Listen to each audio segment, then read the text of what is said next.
My dear friend Karen Yancey recently invited me to join her on a 30-day challenge to overcome fear. She called it Fear to Faith Challenge. Well, I jumped at the opportunity, and the results, I have to tell you, have been nothing short of amazing for me. Each day, I claimed a scripture verse on fear or on being afraid. And I wrote that verse on an index card, and I quoted that verse over and over and over throughout the day until the truth of that verse took root in my mind and in my heart. I'll be honest, I tried to memorize each of those verses each day, but getting this 43-year-old mind to permanently retain any information is a challenge in itself. That's a whole other 30-day challenge that I might have to take on. Well, within 5 days of this challenge, I can honestly say I no longer struggle with fear. I'm not afraid of anything. Well, okay, I'm afraid of roaches and snakes, but other than that, I'm not afraid of tomorrow anymore. I'm not afraid of what I'm facing and what I'm going through in my life. My faith has increased exponentially.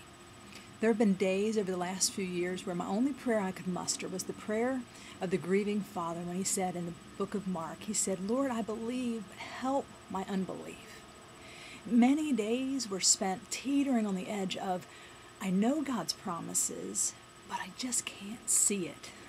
I just can't feel it. And it was on those days that doubt and despair and fear would settle in and take up camp. But through this Fear to Faith challenge, I'm standing firm on His promises. I will tell you though, the enemy has been diligent in trying to knock me down through this challenge. And the enemy is strong, but when I'm standing firmly on God's promises, I am much stronger than him. Remember the words from 1 John 4:4 when he said, "Greater is He that is in me than he who is in the world." You know, for God's children, defeat never lasts. He always makes a way. It may not come right when we think we need it, but it will come. Remember the children of Israel? How could we forget the children of Israel? I am the children of Israel. You know, God could have taken the children of Israel around the Red Sea, but He didn't. Instead, He led them directly into a seemingly impossible situation. Exodus chapter 14 describes how afraid they were as they could see the Egyptians closing in on them. But as they stood on the edge of the sea, Moses said to them, "Do not be afraid, stand still, and see the salvation of the Lord, which He will accomplish for you today." And then Moses raised his rod over the sea, and the waters parted.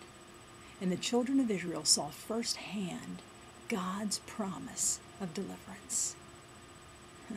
As believers, we are so often weighed down with illusions. Hopelessness for the believer is an illusion. Fear, I've learned, is an illusion.